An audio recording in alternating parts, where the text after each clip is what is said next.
사순절 특세 민수기 강의 20번째 시간입니다. 오늘은 민수기 17장 1절부터 17절에 있는 부분 말씀을 가지고 지팡이에서 열매가 열리고 라는 제목으로 하나님 말씀 증거하도록 하겠습니다. 우리 지난번 시간에 살펴본 것처럼 민수기 16장은 이스라엘의 광야 생활 가운데 가장 가슴 아픈 그러한 시간이었을 것입니다. 고라 일당의 반역 사건이었습니다. 이 일로 인해서 하나님이 굉장히 진노하셨고 그들의 원망에 대해서 하나님이 철저히 심판하신 내용이 민수기 16장에서 우리가 함께 살펴봤습니다. 결국은 문제가 무엇입니까? 분수의 지나침이 문제가 되는 거예요. 여러분, 모든 지위와 자리는 하나님께서 주신 것입니다.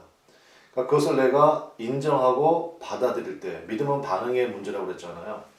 하나님이 나를 이곳에 보내셨구나. 그러니까 저 같은 경우는 경기도 광주에 있는 새살매 교회에 주님이 저를 보내셨습니다. 그러면 이 자리를 감사하고 최선을 다해서 하나님께서 내게 맡기신 곳에서 목회하고 맡기신 귀한 영혼들을 섬기고 하는 것, 그것이 하나님께서 기뻐하시는 일이 아니겠습니까? 결국은 고라 일당의 그 반역의 근거는 왜 모세, 아론 니들만 제사장 일을 감당하느냐? 우리가 다 거룩하지 않느냐? 뭐 이런 식의, 그러니까 내게 주신 자리와 위치를 하찮게 여기고 폼나는 일, 명예로운 일 이런 것들을 추구함이 결국은 문제가 되었다는 것입니다. 이 사건 뒤에 민수기 17장에 이제 아론의 지팡이 사건이 나옵니다. 굉장히 기적적인 사건이죠. 그래서 여러분들은 이제 제가 여러분에게 말씀을 드리지만 한 장 한 장씩 진행이 되고 있잖아요. 꼭 여러분이 직접 여러분의 눈으로 여러분이 가지고 계신 성경 말씀을 묵상하시기를 바랍니다. 그래서 민수기 17장을 먼저 여러분이 읽으시고 이제 이 시간을 함께 하실 때 더 큰 은혜가 되리라 이렇게 생각이 되거든요. 그래서 이 17장 사건을 통해서 저는 그 생각을 해요. 일단은 첫 번째로 모세와 아론이 얼마나 큰 위로를 받았겠습니까? 사실은 고라는 같은 레위 지파일 뿐만 아니라 또 같은 계열이고 사촌지간이었잖아요. 그러니까 그 고라 일당의 배신과 또 그로 인한 상처가 굉장히 깊었을 것입니다. 그런데 이 사건을 통해서 하나님께서 위로해 주시는 그러한 위로를 경험하지 않았을까 싶습니다. 여러분도 마찬가지입니다. 내게 주신 자리를 믿음으로 잘 지킬 때 하나님이 그거 반드시 귀하게 보시고 넘치는 위로와 격려를 보내주신다는 것 여러분 꼭 붙드시기를 바랍니다. 그 방법은 어떻게 하셨냐면요.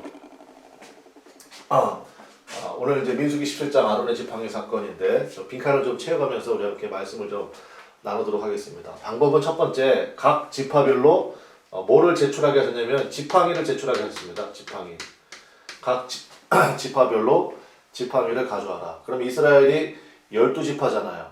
거기다가 레위 지파까지 포함이 되면 지팡이가 13개가 되어야 되는데 6절에 보니까 12개의 지팡이가 제출이 되었습니다. 왜 12개냐?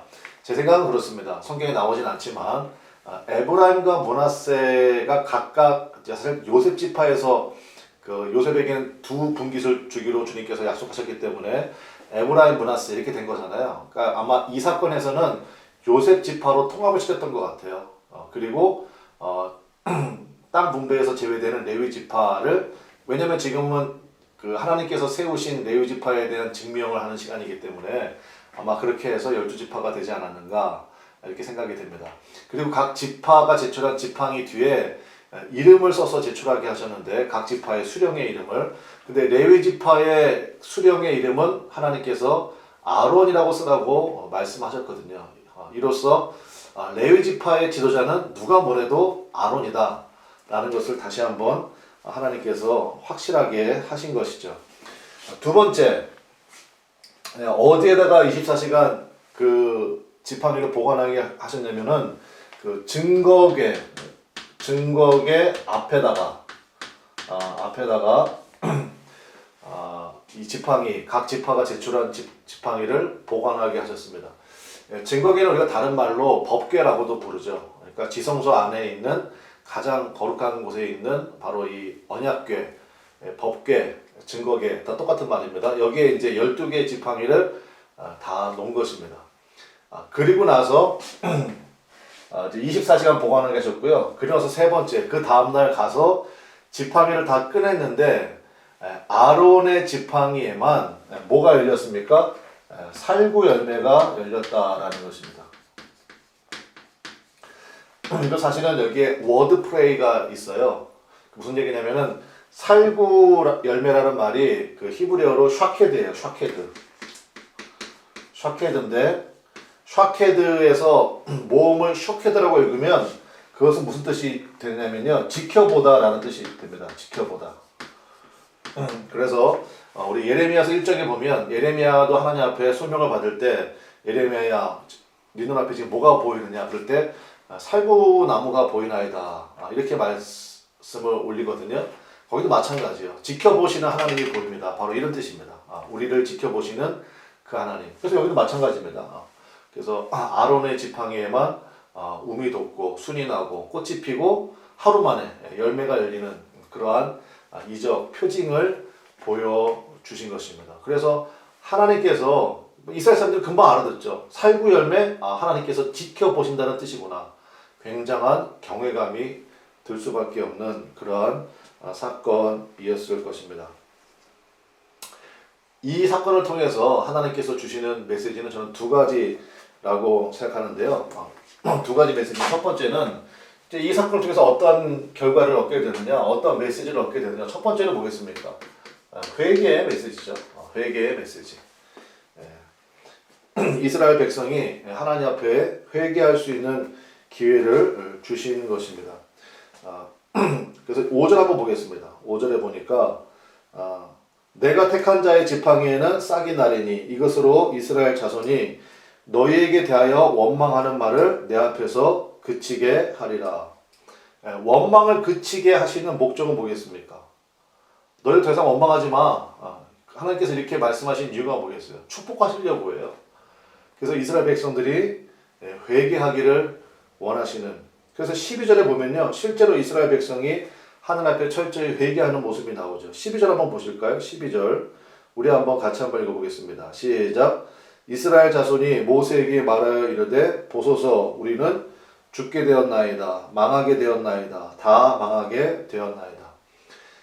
히브리어에는 비교급과 최상급이 없습니다. 그래서 세 번 얘기하면요. 똑같은 단어가 세 번 반복되면 그게 최상급이에요. 여기 보면 죽게 되었나이다. 망하게 되었나이다. 다 망하게 되었나이다. 그러니까 우리가 하나님 앞에 완전히 잘못했습니다. 하나님 우리를 용서해 주십시오. 그러니까 하나님 앞에 최상급으로 회개의 고백을 올렸다라는 것입니다. 여러분 회개가 굉장히 중요합니다. 여러분 그 악한 영도요 권세가 있거든요.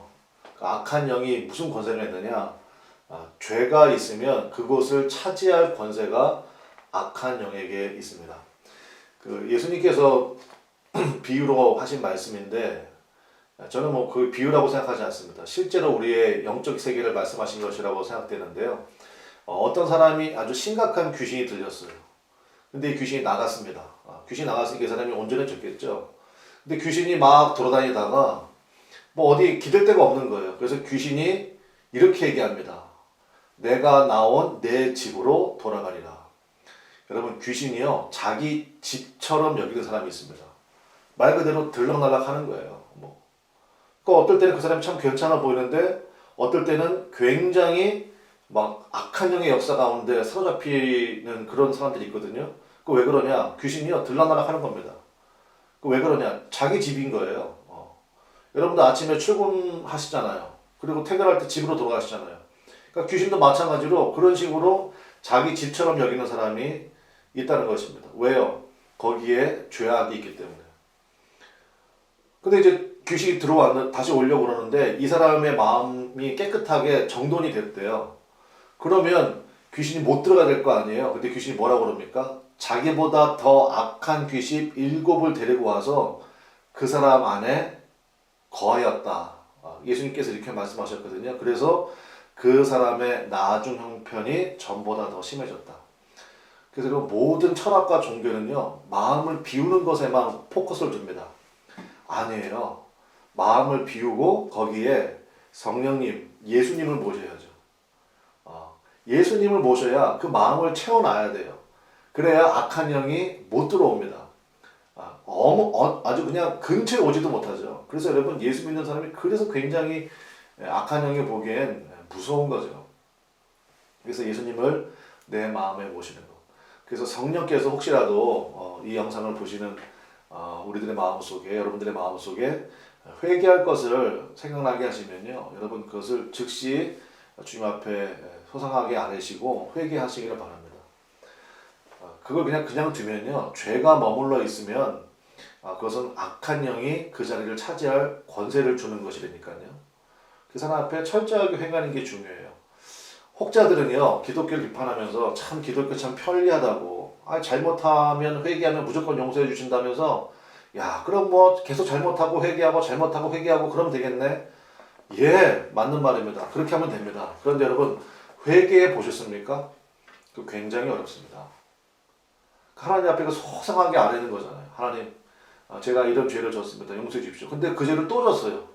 그럼 그거 가지고서 또 하나님 앞에 가서 기도해야 돼. 또 아뢰야 돼. 여러분, 그거 굉장히 어려워요. 그러니까 회개하다 보면 죄가 끊어지게 되어 있습니다. 그리고 주님의 마음이 느껴져요. 그래서 철저하게 하나님 앞에 회개하는 것. 이스라엘 백성이 민수기 17장 12절에 최상급으로 회개했다고 그랬잖아요. 그러니까 하나님 앞에 철저하게 회개하는 것. 그것이 굉장히 중요하다라는 것입니다. 그때부터 주의 축복의 은혜가 내 안에 흘러 들어오기 때문에. 두 번째는 무슨 메시지가 있겠습니까? 말 그대로 소생의 메시지죠. 여러분, 이게 전체가 무슨 사건입니까? 아론의 지팡이 사건이잖아요.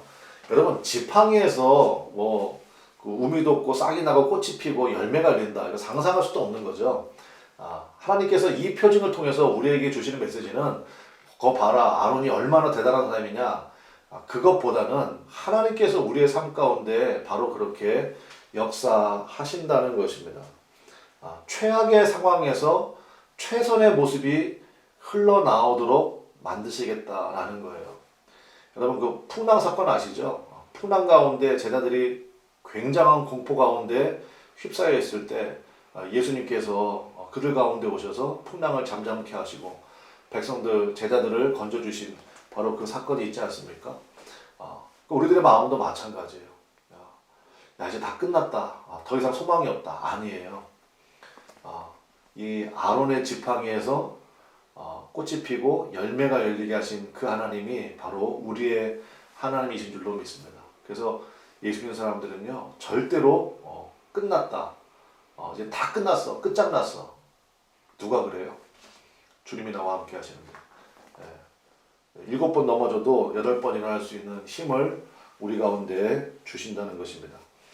또 한 가지 살펴볼 것은 뭐냐면, 우리가 이제 사순절 기간이잖아요. 예수님의 십자가를 바라볼 때 예수님께서 마지막 십자가에서 운명하셨죠. 죽으셨는데 이 모든 것을 집행한 사람이 이방인 백부장이었습니다.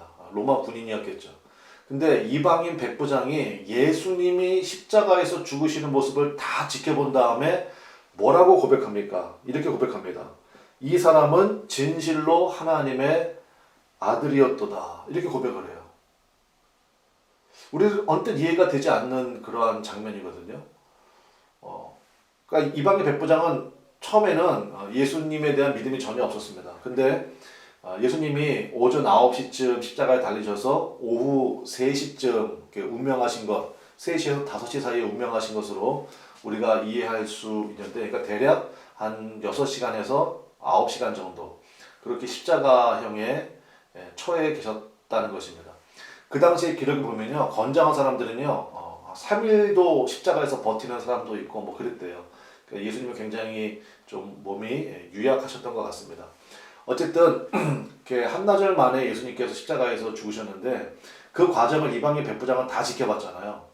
근데 왜 예수님이 죽으시는 모습을 보고 이 사람은 진실로 하나님의 아들이었도다라고 고백했을까요? 여러분, 십자가형은요 굉장히 고통스러운 형벌입니다. 굉장히 고통스러운 사형제도예요.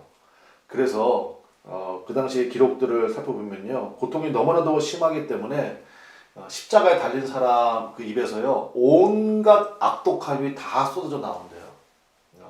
막 소리 지르고요. 그 다음에 막 저주하고 막 이런 모습들이 일반적이라는 거예요. 근데 여러분, 예수님께서 십자가에 달리셔서 우리 십자가상의 7원이라고 하는데 예수님이 십자가에서 하신 7마디가 있습니다. 다 뭐입니까? 용서예요. 아, 하나님 아버지, 저들을 용서해 주십시오. 저들은 지금 자기가 무슨 일을 하는지를 알지 못합니다. 그리고 하나님 앞에 자신의 영혼을 맡기듯이 또 자신의 육신의 어머니 마리아를 사랑하는 제자인 요한에게 부탁하시는 장면부터 해서 가장 아름다운 그런 모습들이 계속 나오거든요. 그리고 아버지여, 아버지께 내 영혼을 부탁하나이다. 그리고 조용히 운명하시는 이 모든 모습을 보고 이방인 백부장이 감동을 받았던 것 같아요. 저 극심한 고통 가운데 저렇게 선함이 흘러나온다면 저분은 진실로 하나님의 아들이겠구나. 우리의 삶도 마찬가지입니다. 여러분이 어떤 상황에 처했든지 저 정도의 상황이면 저 사람은 현재 이러한 분위기겠구나. 그런데 그거를 깨버리고 뒤집고 소생시키는 그러한 믿음의 힘이 바로 하나님께서 우리에게 공급해 주시는 믿음의 힘인 줄로 믿습니다. 아론의 지팡이 사건을 통해서 바로 아무런 소망이 없는 그 막대기에서 꽃이 피고 열매 맺게 하시는 그 하나님, 그 하나님의 역사를 믿고 오늘도 항상 최악의 상황에서 최선의 모습을 보여드릴 수 있는 우리 모두가 되기를 주님의 이름으로 간절히 축원합니다. 그러한 삶 가운데 우리 주님께서 반드시 붙드시고 역사하시는 귀한 은혜와 또 축복이 함께 하실 줄로 믿습니다.